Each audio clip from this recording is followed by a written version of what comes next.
After months of waiting, the second issue of the Ben 10 Dynamite comic is finally here. And let's just say there were a lot of things I wasn't expecting for this new issue. But anyway, enough chit-chat, let's deep dive into this comic. We started with Gwen still in the rust bucket talking about how she doesn't see Ben storming of because of what she said is her fault. She unknowingly finds a button which leads here seeing some type of display, which possibly is hinting on Max being a plumber in this universe since we saw in the cartoon. The rust bucket was capable to do all this crazy stuff, so it doesn't seem that off to speculate. In the next page we see Ben basically wondering what's going on with him, and wonders why he isn't in his four-armed form anymore. This escalates in the next page where he really wants the Omnitrix to change him back to normal. And this is what he gets when the Omnitrix unknowingly times out. Which leads us to the next page when the Omnitrix is detransforming Ben is starting fusing him with different aliens. Which reminds me of that scene in the Ben 10 reboot, where Zombozo starts affecting Ben's mental state, which leads him to turn into some sort of amalgamation of all of his aliens. And it continues with this horrifying amalgamation, which eventually turns him back to Ben. Ben basically begs for someone to help him from this, which is really sad, and shows the complexity that the Omnitrix could take a toll on its user. Heading up to the next page, we see Max still looking for Ben with no luck. Then he stumbles with the military, who are still looking for the unidentified object that just crashed on Earth. The military take Max to the military base,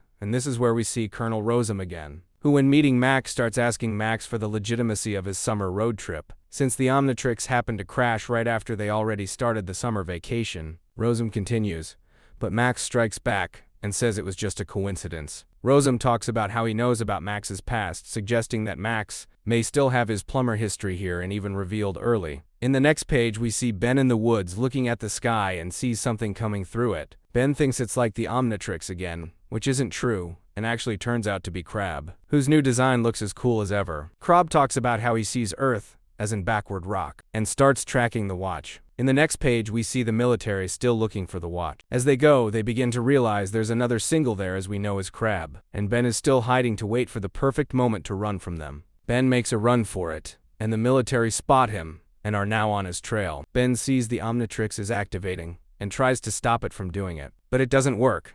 And in the next page, Ben now transforms into Cannonbolt, and the military have tracked his signal. Cannonbolt has now finished transforming and immediately rolls into a ball. In the next page, we see that Max and Rosem exit the building. Rosem still doesn't believe Max's story, and after a word from one of his military units claiming they have found something, he still wonders what he should do with Max. We see that the military are still shooting at the suspect, which in the next page is revealed to be Crab, who ridicules the unit for trying to kill him with no luck, which in the next page turns into a whole different level of it. Crab starts mutilating some people in the unit, and I don't even think I can show it, but it isn't that bad. In the next page we see that Ben is hid in a nearby forest. Ben wonders where he possibly could be, but is immediately stopped when he sees some flashing lights heading on him. And in the next and final page is revealed to be the rust bucket, which is now being used by Gwen, who is now attacking him because she thinks he's an alien invader. Overall, I think this issue is pretty good, and is definitely a step up from issue 1. I know it is a bit late for me to make this video, but I figured making it now was for the best. But anyway, make sure to subscribe for more videos. And hopefully issue 3 will be a more better comic just like this one.